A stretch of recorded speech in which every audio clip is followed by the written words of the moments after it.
What is up, guys? rsc6414 here.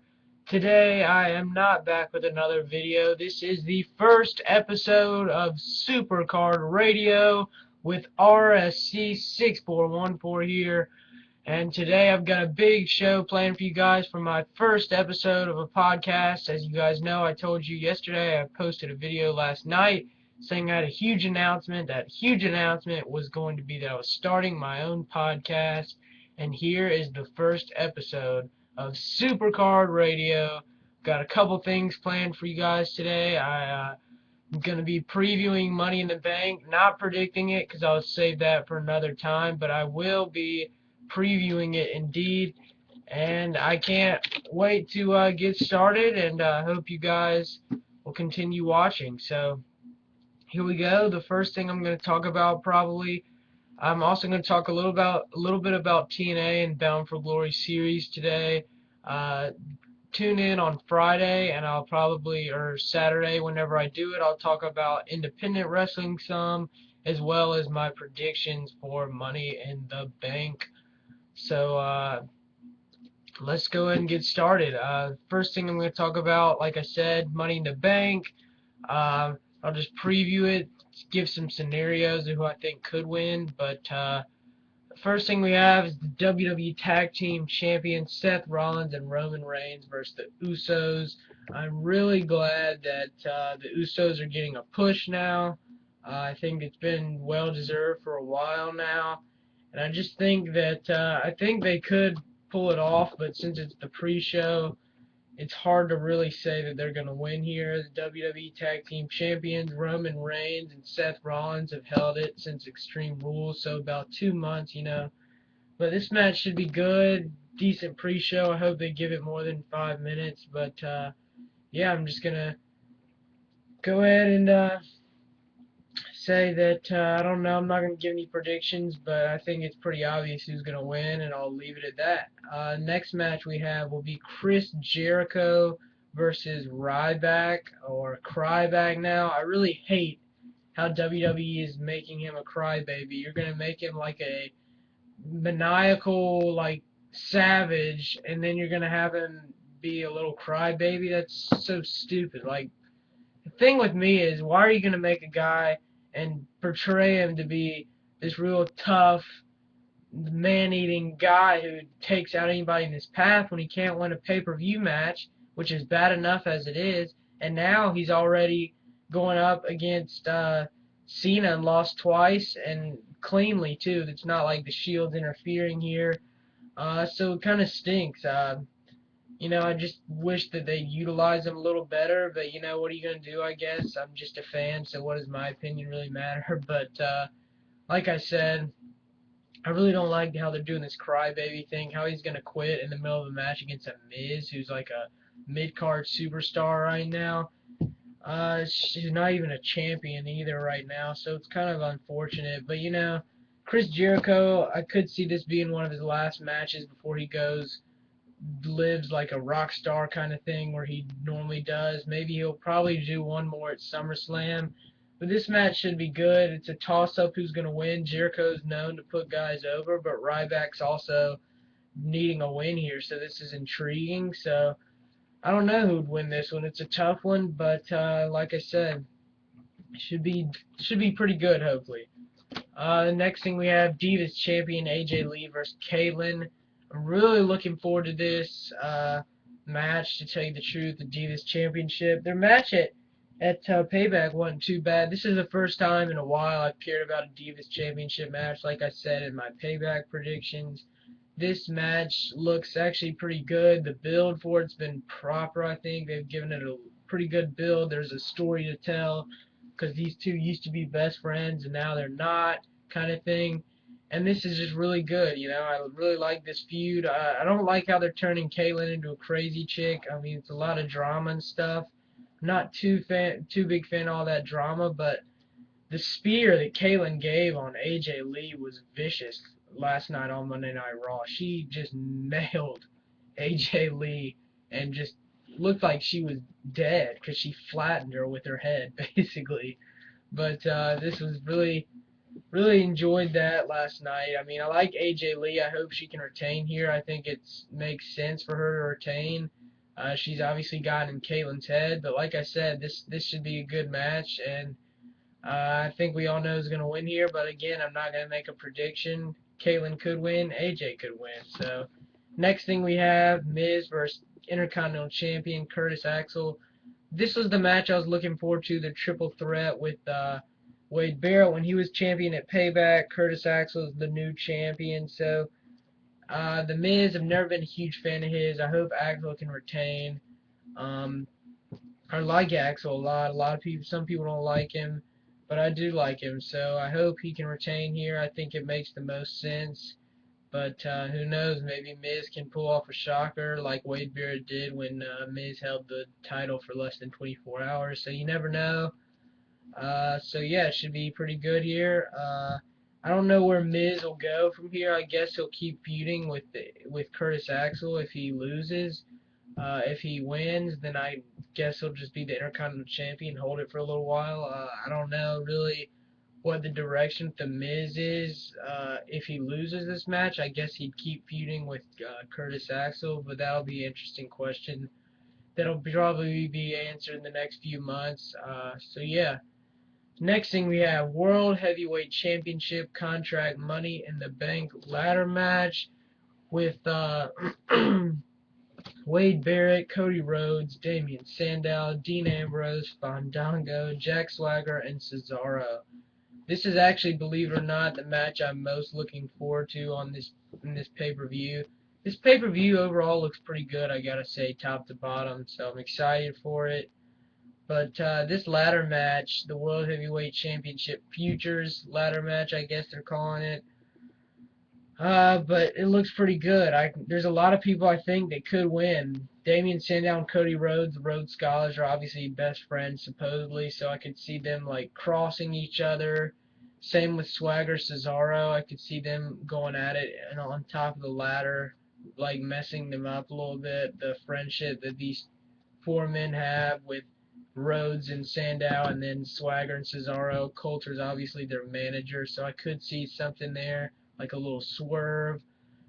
Fandango, I could see him pulling it off. Dean Ambrose, a lot of people are saying that's the most logic pick. I really hope Wade Barrett can win this, to tell you the truth. Wade Barrett, Cesaro, or Swagger are the three people I would like to see win here. Most likely Barrett or Cesaro, since Swagger's sort of gotten his shot at the briefcase a couple times, won it once. But I would like to see Swagger as World Heavyweight Champ. Del Rio, he's not in this ladder match, but he's at a good run right now. I'll talk about that a little later.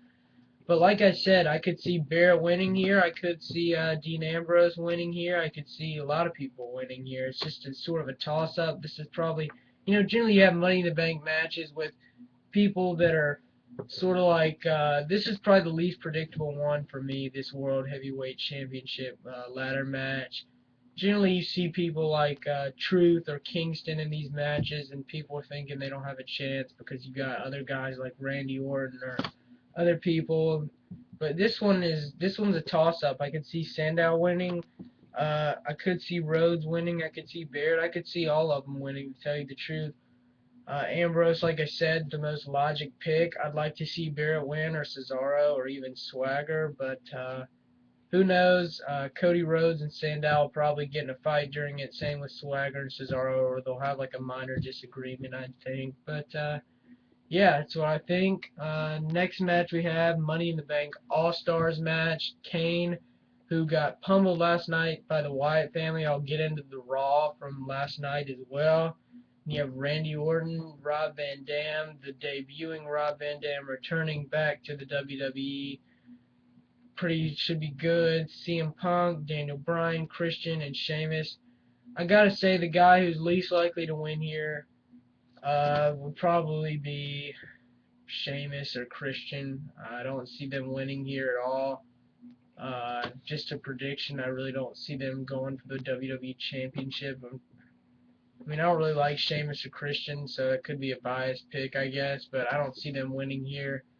I think it's a toss-up between Punk, Daniel Bryan, Van Dam, and Orton. Kane got pummeled last night to the Wyatt family, so I don't think he'll be in the match, maybe. Maybe they'll use that as somebody else. They're going to add somebody else into this match. I see that happening because on WWE.com they posted earlier today that Kane was severely hurt or something when the Wyatt family ambushed him last night and hit him with those steel steps. So I could see him being out probably for Money in the Bank and then putting another guy in there. So that'll be interesting. Maybe Bray Wyatt, but I doubt it since he's just debuting. I don't know who they'll use. Maybe Kane will be in there. I don't know, but that's just sort of what I think. Obviously, a lot of rumors surrounding Daniel Bryan being in a feud with John Cena for the WWE Championship. Excuse me. I don't know really. It's a toss-up, but I'd say there are probably four guys that I think have a chance, being Van Dam, Orton, Punk, or Bryan. So yeah. The next match we have will be World Heavyweight Championship match, Alberto Del Rio versus Dolph Ziggler. Alberto Del Rio, I've told my friends, equals greatness. That's sort of my thing now. I liked Del Rio alright as a face, but when he turned heel, I liked him better. Del Rio's just not that good of a face. I think he fits being a heel. A lot of people don't like him being champion. Don't get me wrong, Ziggler should still be champion probably. He held it for a month, but he sort of got screwed out of it. But now Ziggler's face, so it's sort of weird seeing him face. But I'm really looking forward to this match too. This match should be really good. Del Rio, I hope he can retain here. A lot of people want Ziggler. I wouldn't mind Ziggler. I like him too. He's a great in-ring worker, puts guys over, sells moves really well. So I don't know. I think anybody could win in this one. This could be Ziggler could win or Del Rio could win. This is sort of a toss-up. I know a lot of people think, why would Del Rio hold the title for a month? Or maybe Ziggler turns heel if he wins it here and then goes back with AJ and then they're heels again. AJ's a heel right now. Ziggler's a face, so it's sort of odd. But, you know, this match should be good. I could see, like I said, a heel turn by Ziggler if he wins or something, or Del Rio could retain and they could have this long-lasting feud like Del Rio and Sheamus did last year. All the way, they had like 3 matches: Money in the Bank, SummerSlam, and Night of Champions. So anything could happen. Yeah, that's my. Then we got the main event: WWE Champion John Cena versus Mark Henry. Mark Henry's fake retirement, best thing of the year in my opinion. The best part of WWE of the year was a segment. Really good stuff by Mark Henry. Sold it really well. Just fooled everybody. Um, now he's like sort of he's been heel for a while now, 2 years probably. But I hope Mark Henry can win here. You know, I'm a big fan of Mark Henry. Always have been. Face, heel. I like him better as heel, but I liked him as face too. Mark Henry, I hope he can win this. He deserves it, in my opinion. John Cena's won the belt 11 times. I don't want to see him retain here. I could see Cena winning, and I could see Mark Henry winning too, and making him the only belt he's really going for in 17-year really good career. I really would like to see Mark Henry win here. I could see Cena winning. I could see Henry winning. Should be a pretty good match. A lot of people don't like Henry. They think he's boring. But I think he'll put on a good match here. And I think Cena will too. So this should be good. You never know who's going to win. So that is sort of my thing of Money in the Bank preview. I hope you enjoyed that. Now I'm going to be moving on to Monday Night Raw last night. I'll have my predictions for Money in the Bank in a YouTube video, not a podcast, but that was sort of my preview for the podcast. So now we have Monday Night Raw from last night. Some pretty good matches put together by Vicky Guerrero. She got fired last night. Brad Maddox is going to be in it now, so it should be some good stuff here with Brad Maddox as your new Raw GM. I'm definitely looking forward to that. Should be interesting. I'd rather have him than Vicky. I think it's gonna be funny. Vicky Guerrero threw a tantrum last night and had some lackluster acting with I thought that segment was the worst segment of the night. She screamed her head off for like 5 minutes, and I don't care to hear that or see that. But whatever. Sorry, Vicky, I guess. She made some good matches, don't get me wrong, last night. Christian and Kane was one of them. Uh, with the Futures matches, I mean the All-Star ladder match, there were 6 guys competing. Obviously, Rob Van Dam can't compete because he's debuting on Money in the Bank. But we had Punk versus Orton in the main event. We had Daniel Bryan and Sheamus first match of the night, and then we had Christian and Kane. Daniel Bryan ended up beating Sheamus in a pretty good match.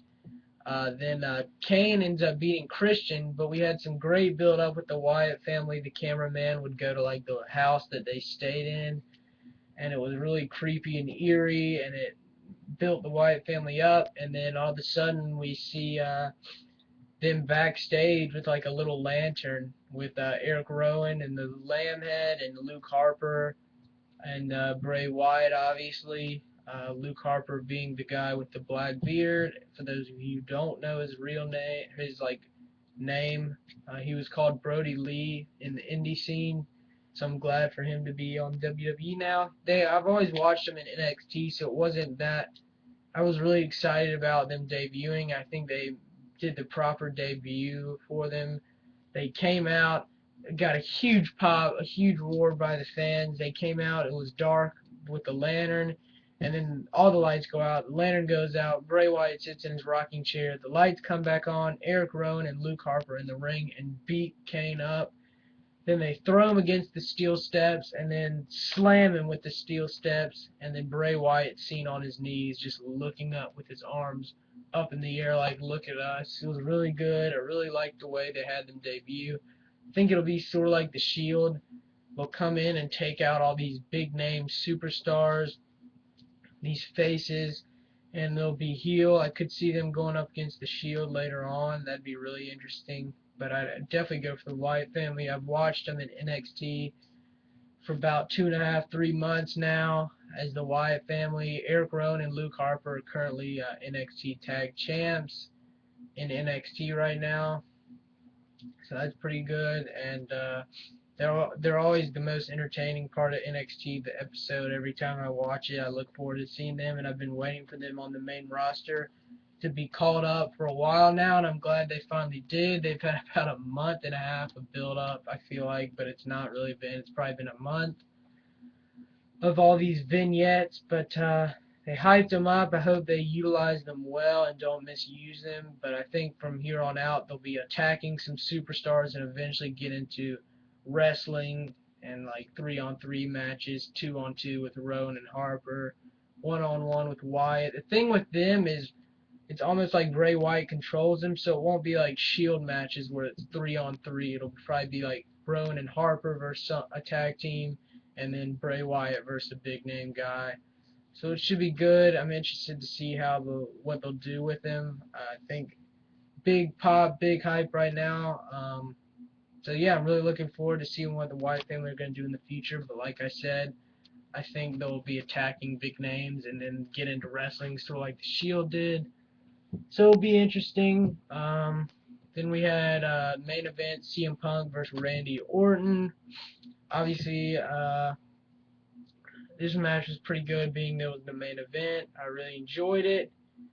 I'd say Curtis Axel and Chris Jericho also had a good match last night. I don't want to leave that out. That was my favorite match of the night. Really good stuff. Curtis Axel got his first loss as a Paul Heyman guy. So yeah, great stuff. That match lasted about 10 or 12 minutes. Just wanted to throw that in there because I really enjoyed that one. That was entertaining. So it was a big deal, I guess, because Curtis Axel was first lost as a Paul Heyman guy when really he's been losing most of the time is Michael McGillicuddy since he left the Nexus, unfortunately. But I'm glad he's getting a push now. Back to Punk Orton. Good stuff here. Punk wins via the go to sleep. Then Daniel Bryan comes out, throws Punk out of the ring, hits Randy Orton with the ladder, climbs the ladder, grabs the briefcase hanging above, and then holds it up like, yes, yes, like that's what he's going to do at Money in the Bank. Really enjoyed that part, sort of like a little showing making a statement there. That was good. I liked how they put that in there, and that's sort of how it ended Raw with Daniel Bryan holding the Money in the Bank briefcase. I'd like to see him win on Sunday, so it'd be good. But a good ending to that. And now I'm going to talk a little bit about TNA. TNA had on last episode, Chris Sabin won the X Division Championship. Oh yeah, also Ring of Honor, the Briscoes supposedly left Ring of Honor and the championship. They're going to have a tournament to determine the Ring of Honor World Champion. I wanted to put that in there as well. I think they're going to have like a tournament kind of thing. I think Michael Elgin, I think it's time for him. I think it's his time, and I think he'll probably end up winning the Ring of Honor World Championship. Jay Briscoe and Mark Briscoe both left. I guess they wrote them off when Scum attacked them and kind of put them out of action. But I think from what I've heard is their contracts, they're done. They're not re-signing. I think the rumors with WWE might have fallen through. Their contract that WWE was interested, I don't think that's happening anymore. So it's a little unfortunate the Briscoes are leaving, but like I said, bring some new opportunities for other guys like ACH and Michael Elgin. I think Michael Elgin's going to win become your next Ring of Honor World Champion since it's vacant. I think he'll end up winning the tournament, and I think he'll become the new ROH champ. So that'll be interesting to see. Back to TNA, I just wanted to do that little Ring of Honor kind of thing, plug that in there as well. A little indie action, I guess you consider. I will have an indie podcast, probably just previewing some upcoming things maybe this week. I'll probably have one generally with indie and one with WWE, TNA, the bigger names that everybody wants to see. So, but back to TNA, Bound for Glory series. Magnus is winning right now. I think the Joseph Park thing, Hernandez and Jay Bradley, it's pretty obvious that they're not going to win. Unfortunately, I'm going for Hernandez. He's one of my favorite wrestlers in TNA, but I don't think he'll win. I think it'll either be AJ Styles or maybe Christopher Daniels. Probably AJ Styles or Magnus. Currently, I think Magnus is winning right now. I think he may have something like 24 points. Mojo has 19. Jeff Hardy has 17. Christopher Daniels has 14. AJ Styles has 12. Those are the top 5. Then you have Mr. Anderson, Austin Aries, and Hernandez with 7, and everybody else with 0. It'll be interesting to see. I'd like to see Magnus or AJ Styles win here, or Christopher Daniels. I definitely want to see Daniels win here, but I don't think he will. So it'd be good to see Magnus get a shot at that World Heavyweight title. I think that's the most likely prediction, but I could see AJ Styles too. Austin Aries lost the X Division Championship after winning it a week ago as the fake suicide. Chris Sabin won the title back after he lost it in a triple threat last week to the fake suicide, which was Austin Aries in a suicide costume. Why you're going to let Austin Aries win the title and then lose it the next week is still a mystery to me, but I guess what are you going to do? Chris Sabin, like I said, new X Division champion in a triple threat match with TJ Manic. His new name, it's actually TJ Perkins on the indie scene. Now he's in TNA. He's been a suicide for a while now. But there's guest suicide thrown out the window. You can forget about suicide, unfortunately. I like suicide, but you got Chris Sabin as your new X Division champion.